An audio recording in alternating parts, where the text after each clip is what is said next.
أعوذ بالله من الشيطان الرجيم. بسم الله الرحمن الرحيم. عم يتساءلون عن النبأ العظيم الذي هم فيه مختلفون. كلا سيعلمون ثم كلا سيعلمون.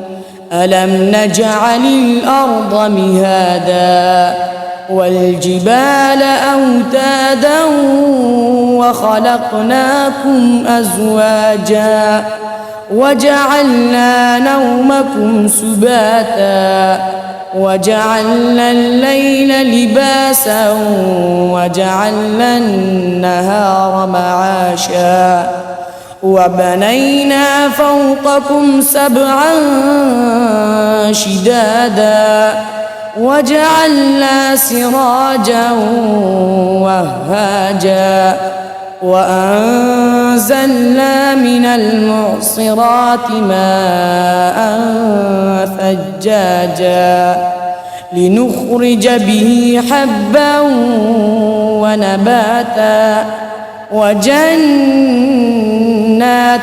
ألفافا. إن يوم الفصل كان ميقاتا يوم ينفخ في الصور فتأتون أفواجا وفتحت السماء فكانت أبوابا وسيرت الجبال فكانت سرابا.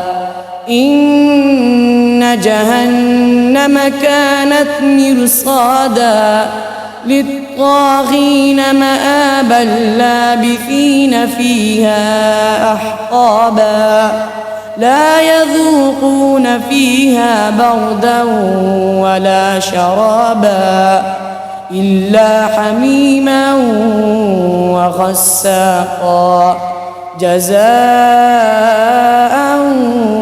وفاقا.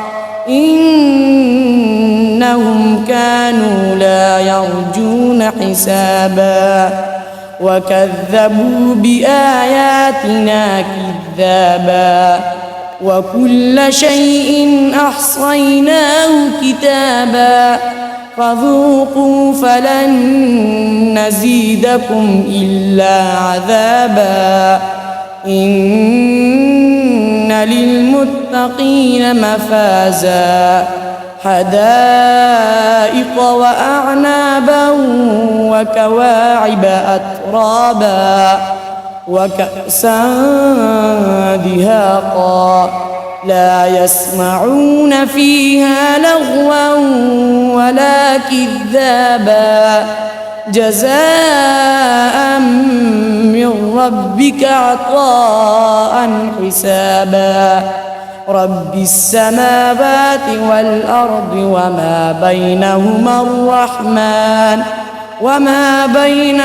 الرحمن لا يملكون منه خطابا.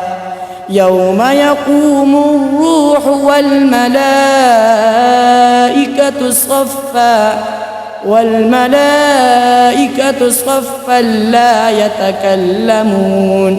لا يتكلمون إلا من أذن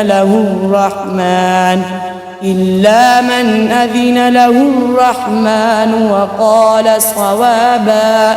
ذلك اليوم الحق فمن شاء اتخذ إلى ربه مآبا.